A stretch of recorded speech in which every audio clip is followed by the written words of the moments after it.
चमन था, आज एक सहरा हुआ। देखते ही देखते ये क्या हुआ।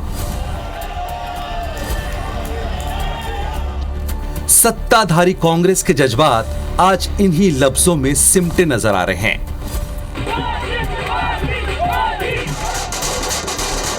तो दूसरी ओर बीजेपी खेमे में नारे, पटाखे और जोश से भरे नजारे ये कह रहे हैं, फूल खिले गुलशन गुलशन।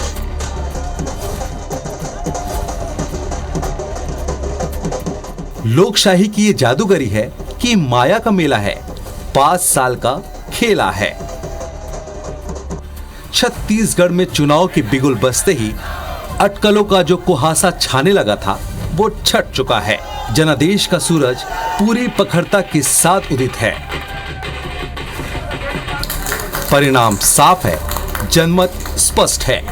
कांग्रेस और बीजेपी को अगले 5 साल किस भूमिका में रहना है ये तय हो गया है।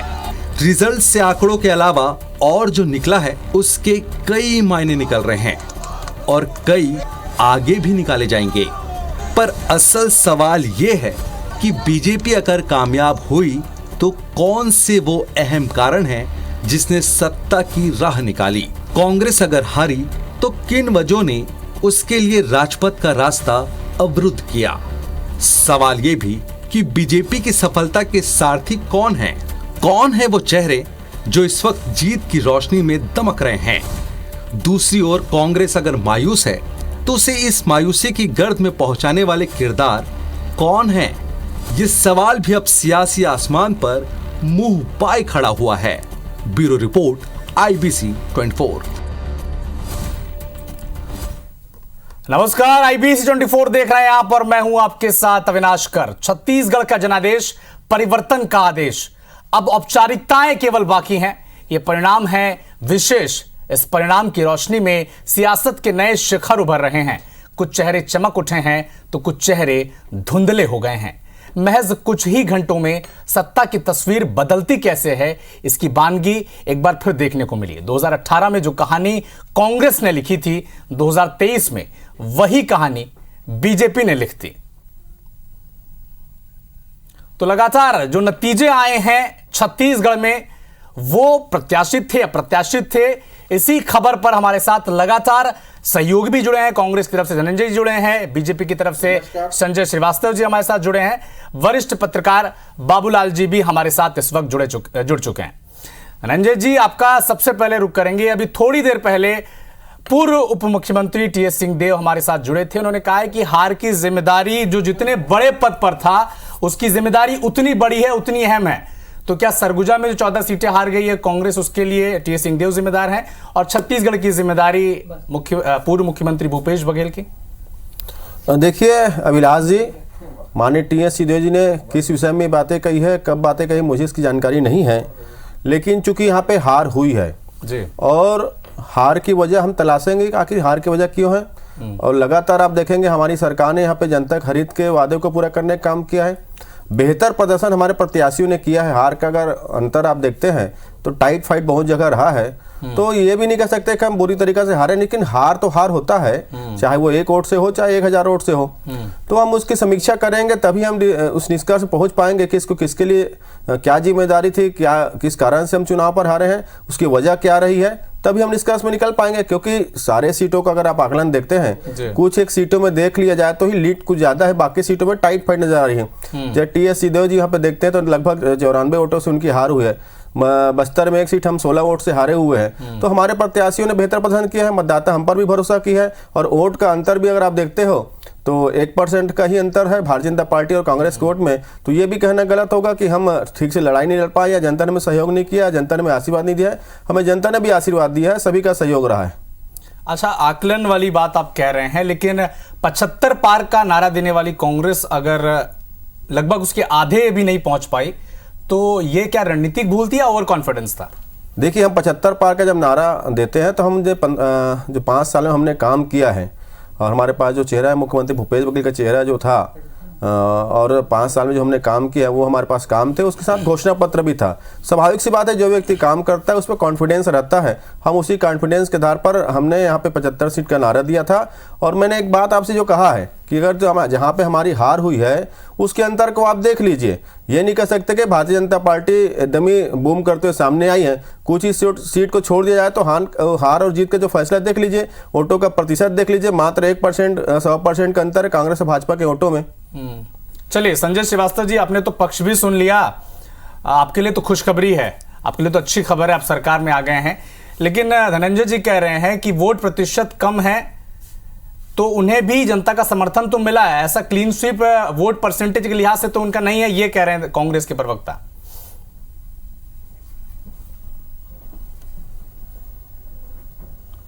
देखिए, सामान्यतः चुनावों के अंदर में क्लीन स्वीप बहुत रेयर, बहुत ही अपवाद स्वरूप इस तरह की चीज़ें होती हैं। तो मुझे लगता है कि इस तरह की बातें नहीं करनी चाहिए। हार एक अच्छी हार जिसको कहते हैं, जो भूपेश बघेल की सरकार जिस दम्भ के साथ में, जैसा कि आपने भी उल्लेख किया कि 75 पार, हमारा आकलन तो ये है कि देखिए, हम तो 75 और 80 की बात तब होती है या बड़े बड़े वादे तब किए जाते हैं जब आदमी को लगता है कि उसकी लूटिया डूबने वाली है, तब इस तरह की स्थिति उत्पन्न होती है। और लगभग वही स्थिति थी कि हम 75 पार करेंगे, 80 पार करेंगे। ये तो सौभाग्य कहें, दुर्भाग्य कहें या जैसा भी कहें, पिछला चुनाव में अचानक जो कांग्रेस को भी उम्मीद नहीं थी कि वो 68 सीटें प्राप्त कर लेंगे, और वो 68 सीटें आ गई। जिन भी कारणों से आई उन कारणों की समीक्षा हो चुकी है 5 सालों में। लेकिन मुझे लगता है, एक तो सबसे पहले मैं इस बात को सुधारूंगा कि जो 1% की बात है वो 1% नहीं है, लगभग 4% का अंतर वोट शेयर में है, वोट प्रतिशत में है। इसको दुरुस्त कर लें धनंजय जी, शायद उनकी जानकारी में ना हो। मुझे लगता है, देखिए, हमने भी 3 चुनाव जीते थे, 3 चुनाव में हमारा मत प्रतिशत कभी इतना नहीं रहा, नंबर ऑफ सीट्स हमारी कभी इतनी नहीं रही। अर्थात एक बड़ा, जो चौथा चुनाव हम जीत रहे हैं, एक बड़ा जनादेश आम जनता का हमको प्राप्त हुआ है। ऐसे समय में जब हमको लोग बहुत मतलब गंभीरता के साथ में नहीं लेते थे, ऐसे समय में हमने मेहनत करके, एक एक दिन हमने मेहनत करके आज स्थिति उत्पन्न की कि जनता ने हमको जनादेश दिया, जनता ने हमको आशीर्वाद दिया है। इसके कारण भी बहुत सारे कारण हैं, आने वाले समय के अंदर में आप जब बातचीत करेंगे तो उन कारणों की भी चर्चा होगी। लेकिन एक बड़ी हार कांग्रेस की हुई है ऐसे समय में जब भूपेश बघेल पूरी सरकार, 9 मंत्री हारे हैं, बड़े दम के साथ में कहते थे कि हम हार ही नहीं सकते हैं। इसके बहुत सारे कारण हैं जो आने वाले समय में चर्चा होगी। लेकिन निश्चित तौर पर एक बड़ी जीत बीजेपी की और एक बड़ी हार कांग्रेस की हुई है। एक 19 सीटों के अंतर के साथ में हम सरकार में आए हैं और लगभग 4% जो वोटों का शेयर है, वोट प्रतिशत का अंतर जो है, उसके साथ में हम जीते हैं। ये हम पर कमेंट्स करते थे, कभी आप 1% में जीते हैं, कभी 0.7% में जीते हैं, लेकिन इस बार हम 4% के अंतर से यहाँ पर जीते हैं। जनता का पूरा आशीर्वाद हमको प्राप्त हुआ है। ये केवल 1-2 सीटों की बात कर रहे हैं। इनके जो 35 विधायक बने हैं, उसमें से 10 से 12 लोग हैं जो 100 और 1000 के बीच में हमारे कैंडिडेट से जीते हैं। नहीं तो लगभग 60 से 65 सीटें बीजेपी की इस प्रदेश के अंदर में आती। ये हमारा विश्वास था, हमने मेहनत की है, संघर्ष किया है। हमारा केंद्रीय नेतृत्व ने बहुत रणनीतिक रूप से हमने इस चुनाव को आगे बढ़ाया है और मुझे लगता है कि अंतिम जो आशीर्वाद होता है, जनता का आशीर्वाद होता है। जनता की अदालत में बीजेपी को आशीर्वाद मिला है, बीजेपी वहां पर विजयी हुई है। चलिए, विजयी हुई है और लगातार वो दावा भी कर रहे हैं कि वोट शेयर की बात, वो 3.5% से ज्यादा का वोट शेयर बढ़ा है। बाबूलाल शर्मा जी, कौन सी ऐसी अंडर करंट चल रही थी छत्तीसगढ़ में जिसे कांग्रेस नहीं भाप पाई है, और बीजेपी की जीत के मास्टर कार्ड कौन से रहे, जरा बताएं दर्शकों को। देखिए, कांग्रेस ने भापा तो जरूर, लेकिन थोड़ी देरी कर दी। महतारी वंदन योजना का जो अंडर करंट था वो बहुत जबरदस्त था। लाडली बहन योजना की जो सफलता मध्य प्रदेश में हुई, उससे प्रेरणा लेकर जहां तक मैं समझता हूँ, महतारी वंदन योजना को लाया गया और इतने सटीक ढंग से लाया गया और फॉर्म भरवा करके विश्वास साबित करने का प्रयास किया गया कि हम देने वाले हैं और लोगों को विश्वास हुआ। एक घर में अगर 5 शादीशुदा महिलाएं हैं तो 5,000 रुपए घर में आता देखना किसको बुरा लगेगा। निश्चित रूप से उसका प्रभाव जबरदस्त रूप से पड़ा और उसका जो काट है वो देने में कांग्रेस से भूल हो गई, देरी हो गई और उन्होंने जो है उसको नकल करने की स्थिति जो बन के जो है 15,000 रुपए हम देंगे करके, उसमें लोगों को लगा ये नकल कर रहे हैं। तीसरी चीज जो सबसे बड़ा फैक्टर है, मैं आपको बता दूं, वो फैक्टर है आत्मविश्वास की। इनकी अंदरूनी जो है, जो शीर्ष नेतृत्व इनका 4 है, उनमें आपसी अविश्वास, आंतरिक वैमनस्यता और मुख्यमंत्री के सख्त कड़ेपन, सख्त होना और इनके प्रति जो है भावनाएं उनकी दूसरी हो रहा है, जिसके कारण टीएस बाबा को बयान भी देना पड़ा कड़ा रूप से कि मुझको मदद नहीं मिल रही है, इसलिए मैं योजना पूरी नहीं कर पा रहा हूँ, मैं इस्तीफा देता हूँ। तो वो जो सारी चीजें जो है, आंतरिक स्थिति जो है उनको समझ लिया जनता ने, और अंत में जो है सामूहिक नेतृत्व की बात करने की बात, भूपेश पर भरोसा को बदलकर कांग्रेस पर भरोसा की बात करने पर लोगों को कंफ्यूजन पैदा हुआ कि ये लोग कहीं इंटरनली जो है एक नहीं हो रहे हैं, ये सिर्फ दिखावे के लिए हो रहे हैं। लोगों को थोड़ा सा कंफ्यूजन क्रिएट हुआ, और उस कंफ्यूजन की वजह से कि जब ये आपस में एक नहीं हो रहे हैं तो हमारे लिए क्या कर पाएंगे, अकेले भूपेश क्या कर पाएंगे, ये बात आने के कारण जो है बहुत सारा नुकसान जो है कांग्रेस को भोगना पड़ा। दूसरी चीज, तीसरी चीज देखिए, 1% का जो फर्क बता रहे हैं वो ऐसे नहीं है। 1% का फर्क 10 सीटों का खिसलना है। 1% से 10 सीटें जो है कांग्रेस की खिसक गई है। 10 सीटों पर 1% का फर्क है। अगर वो 1% कवर हो जाता तो 10 सीटें जो है इनकी बढ़ जाती, ये इनका कहना है। एक्चुअल में 1% ही 3.5% का फर्क है टोटल में।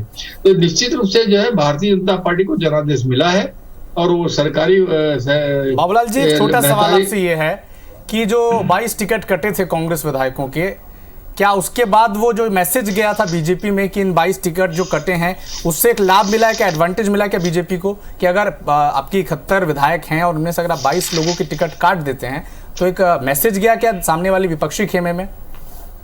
उसमें कई लोग जीतने वाले प्रत्याशी थे, और कई लोग जीतने वाले प्रत्याशी होते हुए उसके बदले जो दिया गया वो भी जीत गए, वो अलग मुद्दा है। लेकिन जो है 22 सीटों के कटने से निश्चित रूप से अनिश्चितता की स्थिति जो है कार्यकर्ताओं के बीच में बनी। ये बिल्कुल सही है, क्योंकि जिसका कार्यकर्ता होता है वो जल्दी से बदल करके दूसरे के कार्यकर्ता बनने में थोड़ा सा कुछ तकलीफ होती है। कांग्रेस में विशेष करके तकलीफ होती है, क्योंकि कांग्रेस में व्यक्ति के पीछे कार्यकर्ता चलता है, पार्टी के पीछे कम चलते हैं। ये फर्क जो है मूल फर्क है। और भारतीय जनता पार्टी में कैडर पार्टी होने के नाते पार्टी के साथ चलना पड़ता है। या तो वो पार्टी को छोड़ के चलता है जैसे 2018 में उसने किया, या फिर पार्टी के साथ चलता है। और सबसे बड़ा फैक्टर मैं आपको बताता हूं जिस पर कोई चर्चा नहीं कर रहा है, कि मुझे ज्ञात है पहले से भारतीय राष्ट्रीय स्वयंसेवक संघ के कार्यकर्ता जो है वो भारतीय जनता पार्टी को जिताने का संकल्प लेकर के गांव-गांव में फैल रहे थे। सरगुजा और बस्तर विशेष करके उनके केंद्र में था।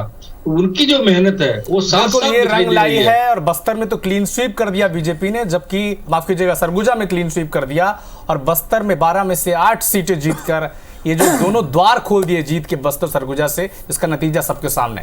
चलिए, तो जीत और हार के कारणों पर चर्चा करेंगे, लेकिन उससे के पहले और उसके बाद हम इस विषय पर भी चर्चा करेंगे कि जीत की वजहें क्या रही, और जीत के सत्ता तक पहुंचाने के जिन चेहरों का सबसे अहम योगदान था वो चेहरे कौन कौन से थे। अरुण साव बिल्कुल बिना डाउट के वो नाम है, क्योंकि प्रदेश अध्यक्ष रहे हैं। पूर्व मुख्यमंत्री डॉक्टर रमन सिंह, ये सब वो चेहरे हैं जिन्होंने संगठन को गढ़ा, इसको आगे बढ़ाया, और चुनाव की रणनीति को जिस तरह से धार दी है, ये 2-3 चेहरे आपके सामने। तो लगातार हमको बताने की भी कोशिश करेंगे और ग्राफिक्स के जरिए भी आपको बताएंगे कि बीजेपी को सत्ता तक पहुंचाने के लिए जिन चेहरों ने पूरा जोर लगाया है वो क्या क्या है। उससे पहले संजय श्रीवास्तव जी, आपका एक रुख करेंगे, एक छोटा सा सवाल आपसे रहेगा, क्योंकि सरकार में तो आप आ गए हैं। मुख्यमंत्री के चुनाव को लेकर क्या अब अपडेट अभी IBC 24 के दर्शकों को दे सकते हैं, क्योंकि पूरा प्रदेश उत्सुक है इस चीज को जानने के लिए कि छत्तीसगढ़ का अगला मुख्यमंत्री कौन होगा। तो तमाम कयास लगाए जा रहे हैं।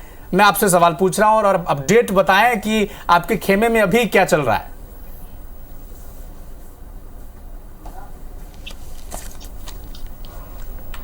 देखिए अविनाश जी, भारतीय जनता पार्टी, उसके पहले मैं कुछ जो आपने सवाल किया उसके पहले मैं कहना चाहूँगा कि हम पर आरोप लगते रहे, हम पर एक दबाव पूर्वक राजनीति होती रही, मीडिया में भी इस तरह की बातें आती रहीं, कांग्रेस भी इस पर हम पर हमला करती रही कि इनके पास में चेहरा नहीं है। मैं यहाँ से बात को प्रारंभ करता हूँ। देखिए, बीजेपी की हमेशा से कोशिश रही है कि हम कलेक्टिव लीडरशिप में, सामूहिक जो हमारा नेतृत्व है उसमें हम किसी भी चुनाव को बहुत बेहतर तरीके से लड़ते हैं। और 2003 में भी मैं उदाहरण देता था कि हमने उस समय भी सत्ता प्राप्त की थी जब हम सामूहिकता के साथ में चुनाव लड़े थे। यहाँ तक कि मैं ये भी कहता था कि 2018 में यदि कांग्रेस सत्ता में आई तो वो भी सामूहिक नेतृत्व के कारण वो सत्ता में आई। तो मुझे लगता है कि इस बार भी हमने इस बात को बड़ी ताकत के साथ में सामने रखा। हमारे प्रभारियों पर भी इस प्रकार के बातचीत आती थी। कभी कोई दाएं बाएं निकल जाता था कि नहीं कोई नया चेहरा होगा, कुछ होगा, तो उस पर भी सवाल खड़े होते थे। लेकिन कुल मिलाकर देखिए, सामूहिक नेतृत्व का कमाल ये है कि सबने मिलजुल कर इस लड़ाई को लड़ा और लड़ाई लड़ने के बाद हमने आज यहाँ पर सत्ता प्राप्त की है। मुझे लगता है कि नेतृत्व कौन करेगा सरकार का, इसका फैसला भी बहुत जल्द होगा, बहुत शीघ्र होगा।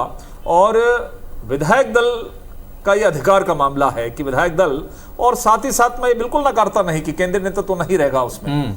मैं बिल्कुल इस बात को स्वीकार करता हूं कि बड़ों का मार्गदर्शन, जो केंद्रीय नेतृत्व जिनके मार्गदर्शन में हमने चुनाव लड़ा है, उनकी भी राय मशवरा होगी, विधायक दल का भी उसमें मामला होगा, और दोनों मिलकर किसी एक नाम पर फैसला करेंगे और बहुत शीघ्र, बहुत आसानी के साथ में, किसी बगैर किसी विवाद के, कांग्रेस के जैसे नहीं कि 5 साल। तो संजय जी, जिन्होंने 15 साल तक छत्तीसगढ़ को पर सरकार चलाई है, जिन्होंने, क्या उन पर भरोसा किया जा सकता है या फिर युवाओं पर फोकस करेगी बीजेपी इस बार? कोई संकेत तो दें आप आईबीसी के मंच से।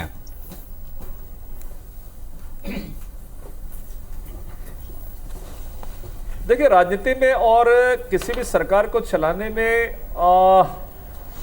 अनुभव की भी आवश्यकता होती है, और जिस बात की, युवा की बात की कि बहुत तकशीलता के साथ में, बहुत तेजी के साथ में काम करने की आवश्यकता होती है, तो मुझे लगता है इसका सम्मिश्रण होगा और सब प्रकार की चीजों की आवश्यकता होती है। तो इस बात को तो तय केंद्रीय नेतृत्व करेगा कि किन समीकरण के साथ में वो चुनाव लड़े थे, क्या हमारी आवश्यकताएं हैं। केवल व्यक्ति नहीं, अब हमारा सबसे बड़ा दायित्व ये हो गया है कि हम चुनाव तो जीत गए, लेकिन अब बड़ा दायित्व हमारा ये है कि हम सरकार के तरीके से चलाएं और आम जनता को हम किस तरीके से खुश करें, प्रसन्न करें, और उन्होंने जिन अपेक्षाओं के साथ में हमें चुनाव में जिताया है, उन चीजों को हम किस तरीके से आगे बढ़ाएं। मुझे लगता है ये ज्यादा इंपॉर्टेंट है, और इस पर नेतृत्व तय करेगा। विधायक दल की राय शुमारी भी होगी, उनकी बातें भी सामने आएंगी। तो मुझे लगता है इन सबका सम्मिश्रण करके बहुत जल्द नाम सामने आएगा।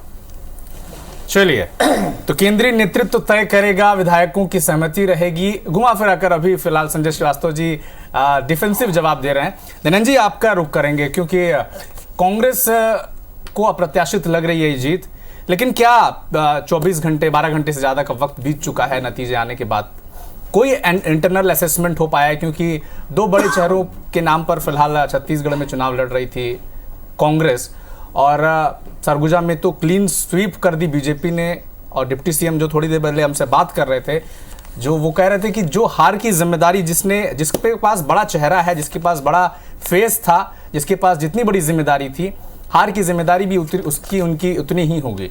तो कोई असेसमेंट आपके पास आया गया कि महतारी वंदन का कार्ड चल गया, या फिर वो 12,000 रुपए वाला कार्ड चल गया, या पिछले जो रमन सरकार ने ये कहा कि 2 साल जो उन्होंने बोनस नहीं दिया था वो दे देंगे 25 तारीख को, क्या कुछ हुआ है? आपको क्या समझ में आ रहा है? देखिए, निश्चित तौर पर चुनाव में तो हार और जीत होती रहती है, और दोनों पार्टियों की घोषणा पत्र थी, कांग्रेस पार्टी की भी घोषणा पत्र थी, भारतीय जनता पार्टी की भी घोषणा पत्र थी। और आप देखेंगे जो यहाँ के जो मतदाता हैं, अगर उसको 2 भागों में आप विभाजित करते हैं तो लगभग 1 करोड़ के ऊपर महिला मतदाता भी है, पुरुष मतदाता भी है 1 करोड़ से ऊपर।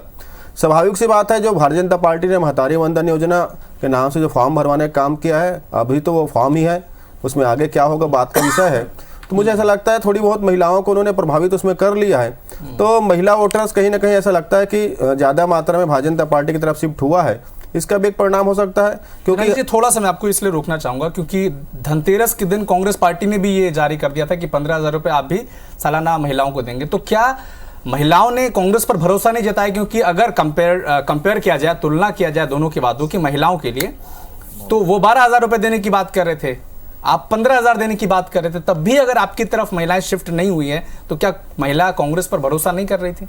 मैंने आपसे पहले कहा कि थोड़ी बहुत महिलाएं उधर ज़्यादा शिफ्ट हो सकती होगी, और हमारी जब 15,000 की योजनाएं महिलाओं के लिए, हमने जैसे यहाँ पे सिलेंडर 500 देने की बात की, जैसे हमने यहाँ पे धान कीमत की 3200 घोषणा की, हम पहले 2500 दे चुके थे, कर्ज माफी की बात की, तभी तो भारतीय जनता पार्टी छत्तीसगढ़ बैकफुट में आई, तभी तो यहाँ पे आके किसानों की बात की, तभी पर आके यहाँ पे 500 में सिलेंडर देने की बात की है ना। तो हमारे तो काम किए, सरकार ने काम किया, तो उस पर आए थे लोग। और हमारे 15,000 की जो योजनाएं थी उसके बाद आप देखेंगे उसमें महिलाओं को लेकर उसके भी अच्छा रुख रहा है कई, इसलिए महिला वोटर्स भी कांग्रेस के साथ खड़ी रही है। तो यह है कि इसमें हो सकता है कुछ मात्रा ज्यादा भारतीय जनता पार्टी की ओर हो सकता है झुकाव, इस बात से भी इनकार नहीं करता, लेकिन पूरी जब समीक्षा होगी, सारे परिणाम जब नेता हमारे वरिष्ठ नेतागण बैठेंगे, सारी बातें सामने आएगी तो हम इसमें समीक्षा करेंगे। और लेकिन ये बात स्पष्ट हो गया, जिस प्रकार से सभी सीटों के चुनाव के जब परिणाम आए उसके बाद जो आज जो बहुत सारे मीडिया ने एनालिसिस किया है, बहुत सारे अखबारों में खबरें छपी हुई है, बहुत सारे हमने भी उसमें फीडबैक निकालने का काम किया है, या नेक टू नेक फाइट रहा है।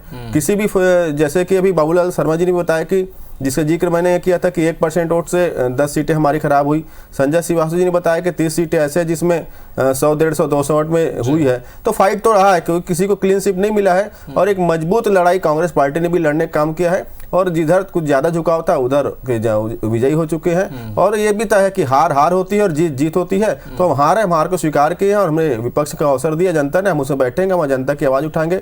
संजय श्रीवास्तव के पार्टी को जनता ने जनादेश दिया है, तो वो जो जनता से जो वादे किए हैं उम्मीद करते हैं जनता के जो कि हर वादे को पूरा करेंगे। चलिए, वो वादा पूरा करेंगे नहीं करेंगे ये समय के गर्भ में है। बाबूलाल गौर जी, आपका रुख करेंगे क्योंकि पिछले बार थोड़ी देर पहले जब आपसे चर्चा कर रहे थे तो मतारी वंदन तक और युवाओं तक हम पहुंच पाए थे, लेकिन दोनों पार्टियों के घोषणा पत्र पर हम थोड़ा विस्तार से जाना चाहते हैं क्योंकि लोग कह रहे हैं कि टर्न अराउंड सब वहीं से हुआ है।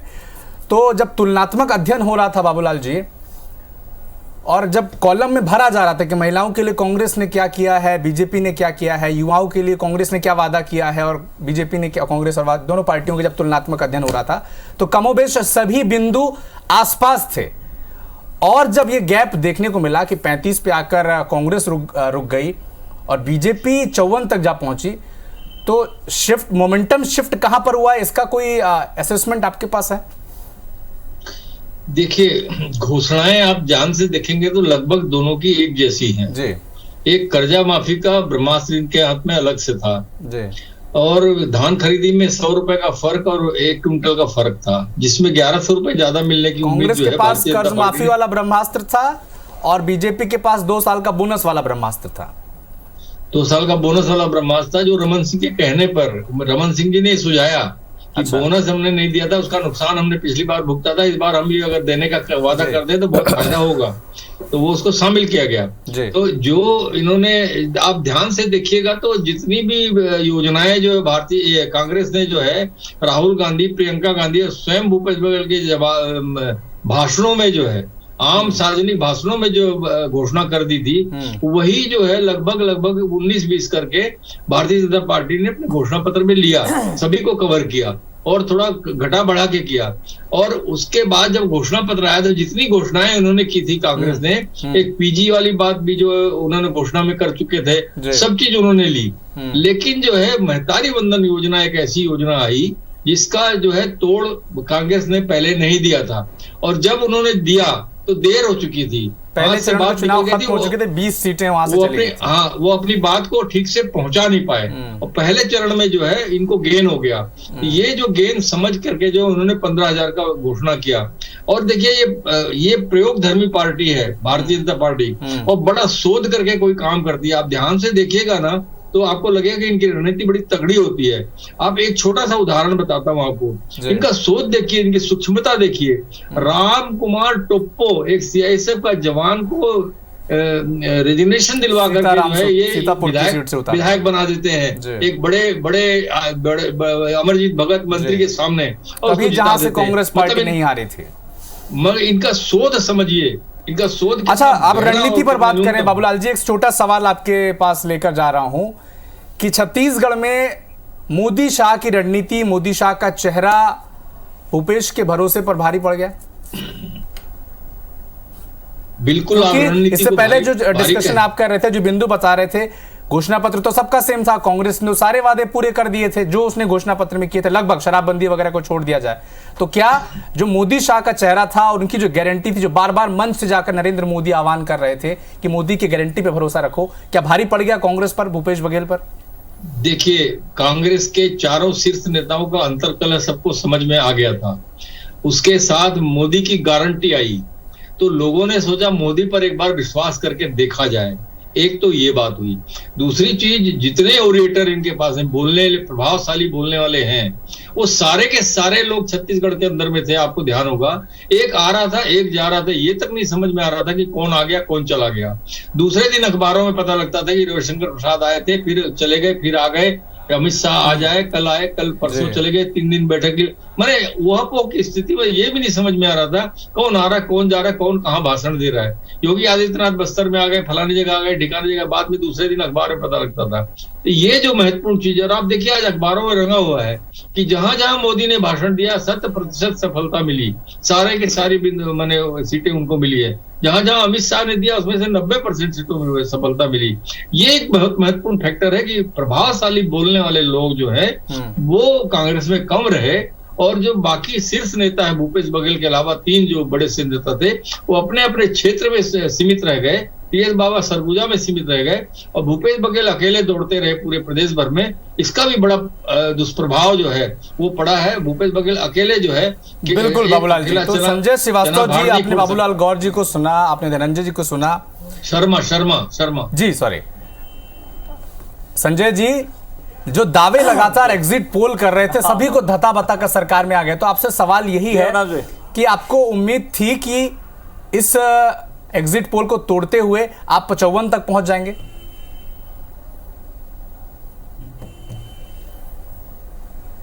देखिए, निश्चित रूप से अविनाश जी, हमें पूरा विश्वास था कि हम इस प्रदेश के अंदर में बहुमत के साथ में हम सरकार बनाएंगे।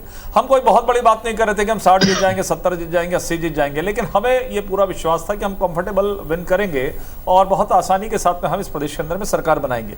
एक मुद्दा आपने बहुत अच्छा छेड़ा। मुझे लगता है कि केवल बात किसी दल के लिए नहीं बल्कि राजनीति के क्षेत्र में जो काम करते हैं उसके लिए एक इम्पॉर्टेंट है, जिसको मैं अपनी टिप्पणी करना चाहता हूँ। आप जिस बात की मोदी जी के गारंटी की बात कर रहे थे, भूपेश बघेल जी की जो तमाम प्रकार की जो लुभावनी योजनाएं थी, इस पर जो थोड़ी देर पहले चर्चा कर रहे थे। देखिए, सबसे बड़ा जो विश्वास जो बीजेपी के प्रति आया, क्योंकि अब कांग्रेस भी एक बार सरकार बना चुकी है, हमने भी 15 साल यहाँ पे सरकार में रहे हमने। देखिए, सबसे बड़ा विषय जो रहता है वो आम जनता के लिए रहता है कि विश्वास की बात होती है, नीयत की बात होती है। नेतृत्व की बात तो है ही मोदी जी की, लेकिन नीयत और विश्वास जो होता है वो सबसे बड़ा मतदाताओं के लिए सबसे बड़ा विषय होता है।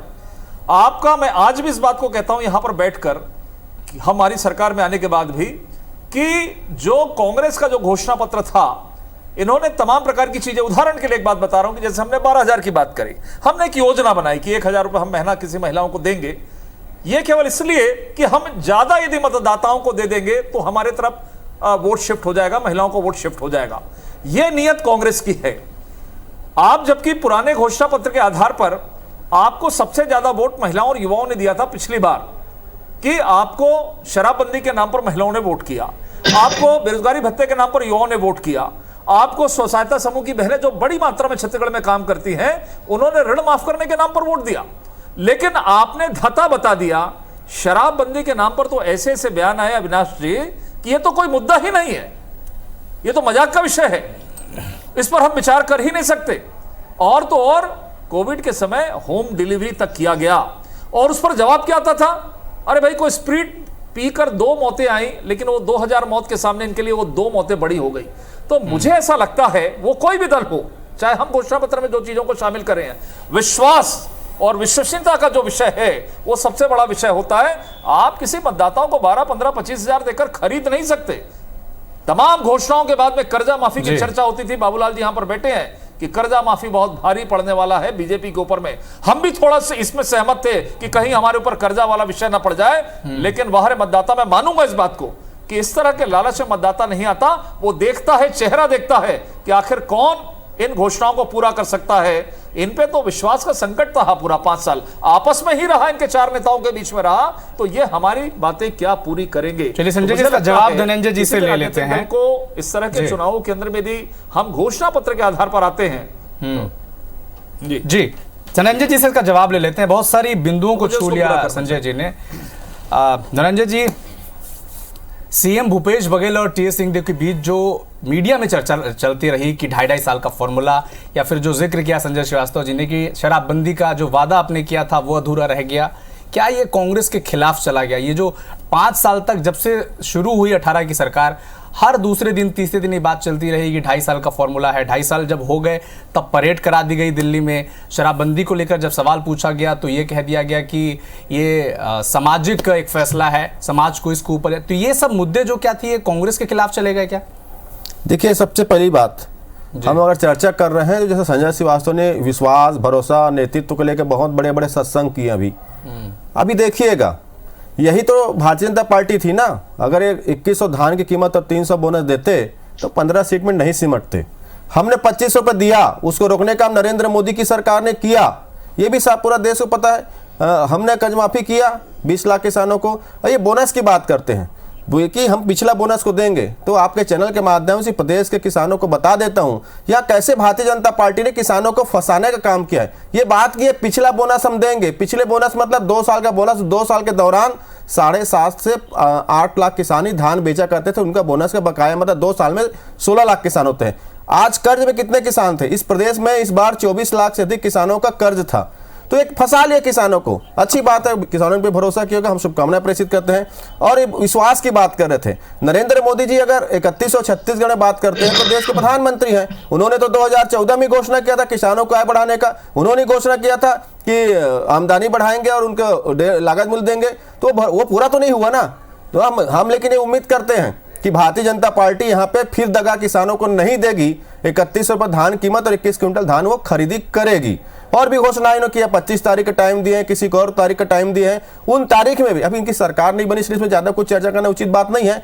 जब इनके मुख्यमंत्री डिक्लेयर हो जाएंगे, सरकार जब इनके सारे बैठ जाएंगे, हम उम्मीद करेंगे तो क्या फिर एक बार और चर्चा करेंगे, भरोसा विश्वास उसमें। मैं आपसे यही सवाल पूछ रहा हूं धनंजय जी कि आपको या कांग्रेस को उम्मीद नहीं है कि किसानों को जो 31 रुपए का वादा बीजेपी ने किया है या 25 दिसंबर को जो पिछले 2 साल का बोनस देने का वादा किया है, ये पूरा नहीं करेगी बीजेपी? आपको मैंने ऐसा नहीं कहा, मैंने इनके पिछला रिकॉर्ड बताया कि आप 21 रुपए धान कीमत नहीं दिए, 300 बोनस नहीं दिया, नरेंद्र मोदी जी ने वहां भी वो काम नहीं किया। मैंने ये कहा अभी इनके सरकार के बहुमत है, अभी इनके मुख्यमंत्री जी तय होंगे, होगी, ये करेंगे ना। हम तो उम्मीद कर रहे हैं, हम तो उम्मीद कर रहे हैं इस बार धोखा नहीं देंगे किसानों को। संजय श्रीवास्तव जी, आपने धनंजय जी का पक्ष सुन लिया, पिछला इतिहास बताया और थोड़ा शक किया आपके वादों पर, बताएं। हाँ, देखिए ये तो वो लोग हैं जो अपनी ही पार्टी पर भरोसा नहीं करते, इसलिए प्लेन मंगा कर रख लिया था इन्होंने कि कहीं कोई जवाब सीधा जवाब दीजिए ना, मत हो जाए। ये तो वो लोग हैं जो 4 नेता आपस में विश्वास नहीं करे और आपके पास जवाब नहीं। संजय श्रीवास्तव जी एक बार बोलने दीजिए। संजय जी, आप अपना पक्ष रखें तो जरा कहानी तो सुन ले। तो अरे सुन आ रहा हूं अरे आ रहा हूं विषय पर आ रहा हूं। अब इन्होंने कहा, अब ये तो ऐसा है कि 2.5 साल का जब इनका नेतृत्व तो पलट जाता है तो फिर इनके ऊपर भरोसा कौन करेगा? 2.5 साल का। दूसरा विषय अब ये कह रहे थे किसानों का, अरे भाई जितने किसान जब थे उतने को ही तो बोनस दिया जाएगा। हाँ, ये बंधन बस तो नहीं है कांग्रेस के जैसे। मैं यही क्लियर कि यहाँ पे किसानों को, प्रदेश किसानों को यही बताना चाहा। विक्रेता आएगी और 2 बोतल सुन अरे तो उन्हीं को तो मिलेगा भाई, पुराने बोनस की बात है। वही कह रहा हूं मैं। हार के बाद आपका सोचने की शक्ति समाप्त हो गई है क्या? नहीं, मैं आपका भाजपा का चरित्र बता रहा हूं। इसमें क्या शक है? कि कैसा किसानों को बदलाएंगे। ये सुनिए जी। अरे भाई, अरे चरित्र क्या है? अरे भाई चरित्र। अच्छा बताइए, इस बार धोखा तो देंगे किसानों को ना? 3100 देंगे ना, 21 क्विंटल लेंगे ना? उन्हीं को तो दिया जाएगा। पिछली बार की तरह धोखा नहीं होगा, जब केंद्र में धोखा हुआ, पिछली सरकार में धोखा हुआ, देंगे इस बार ना। एक बार अपना पक्ष रखने दीजिए संजय श्रीवास्तव। संजय जी आप बोलिए संजय जी बोलिए। देखिए धनंजय जी, अभी तो परिणाम आ गया, अब तो बड़ी आसानी के साथ में हम लोगों को चर्चा करना चाहिए। नहीं, मैं बोलिए कह रहा हूं ना, होना है, अभी इंतजार कीजिए। और मैं तो तमाम किसान नेता, आप लोग बोलते थे आ रहा हूं ना, आप इतना हड़बड़ा क्यों रहे? आ रहा हूं ना। आपको सोचने की शक्ति जो आपको, उसको पहले ठीक तो कर दूं। अरे बोलने की शक्ति थी, जांच कीजिए आप, अब सरकार में है। धनंजय जी एक बार उनको पूरा करने दीजिए, फिर आपके पास आएंगे। एक बार उनको पूरा करने दीजिए। जी संजय जी बोलिए। अविनाश जी बड़ा दिक्कत है। अविनाश जी संजय जी अपना पक्ष रखें। समझा दे, मैं बार बोल रहा हूँ, कोई अलग से कांग्रेस जैसे स्टाइल से अपने कार्यकर्ताओं का संजय जी पक्ष रखें जी। मैं वही बोल रहा हूं, पूरे छत्तीसगढ़ की जनता बोलेंगे। संजय जी मुद्दे पर आइए। नहीं बोलेंगे ना, नहीं बोलेंगे वो। हम फर्जी पैसा हम फर्जी पैसा नहीं बांटेंगे, पहली बात। और 3100 रुपए, मैं तो बोल रहा हूं, आप लोग अपना लिस्ट बनवा ले कांग्रेस के। बिल्कुल सबको पैसा मिलेगा, पूरा पैसा मिलेगा। हम आपके जैसे किसानों के कर्जे के नाम पर बाकी जो कर्जा आपने माफ नहीं किया वैसा नहीं करेंगे कि पूरा कर्जा माफ आपने नहीं किया था। और आपने हमारे 2 वर्ष के धान के बोनस पर मजे लेते हुए आपने अपने घोषणा पत्र में आपने वादा किया था कि जो बीजेपी ने नहीं दी थी वो हम देंगे, तो आपने क्यों नहीं दिया? आप हम पर सवाल खड़ा कर रहे हैं। आपने 5 साल क्यों नहीं दिया? 25 तारीख को देंगे ना, हुई थी, आपने वादा किया था 25 तारीख को देंगे ना, नहीं किया आपने। और शराबबंदी 25 तारीख को देंगे ना। फिर वही आपसे सवाल कर रहा हूं, 25 तारीख का इंतजार करिए। 25 तारीख का इंतजार करिए। कितने किसानों को देंगे? और गृह लक्ष्मी की चिंता हो रही थी, कितने किसानों को देंगे? आप पर ठगी किया करोड़ों महिलाओं के साथ में। अरे फिर वही बात आप बीच बीच में बोल रहे हैं, फिर वही बीच में बोल रहे हैं आप। कितने को देंगे बता तो दीजिए फिगर। जो रिकॉर्डेड होगा, फर्जी नहीं कितना आएगा, कितना कांग्रेस कितना? आप कह रहे थे फर्जी कि आपने नहीं आएगा, शोध किया गिनती था, होगी, तो फर्जी शोध नहीं का आंकड़ा तो होगा। याद होगा ना? आंकड़े बढ़ाकर नहीं नहीं, करेंगे। शोध किए थे तो शोध का आंकड़ा तो होगा आपके पास कि? अविनाश जी, ये तो डिबेट नहीं हो रहा है। अरे मैं तो पूछ रहा हूँ साहब, आपसे नाराज क्यों हो रहे हैं? अविनाश जी, ये तो डिबेट नहीं हो रहा है। ये तो चलिए one Sanjay by one- Srivastava ji, अरे सुनो ना, नहीं मैं नाराज नहीं हो रहा हूं। ये तो 1 by 1 है, बड़ी ईमानदारी के साथ में, सरलता के साथ में बातचीत करना है। चलिए संजय श्रीवास्तव जी, आप ये कह रहे हैं कि 25 तारीख को बोनस देंगे, उनके शोध का विषय है, सरकार पहले बनेगी और लगातार। जी संजय जी, आपको वोट दे देंगी?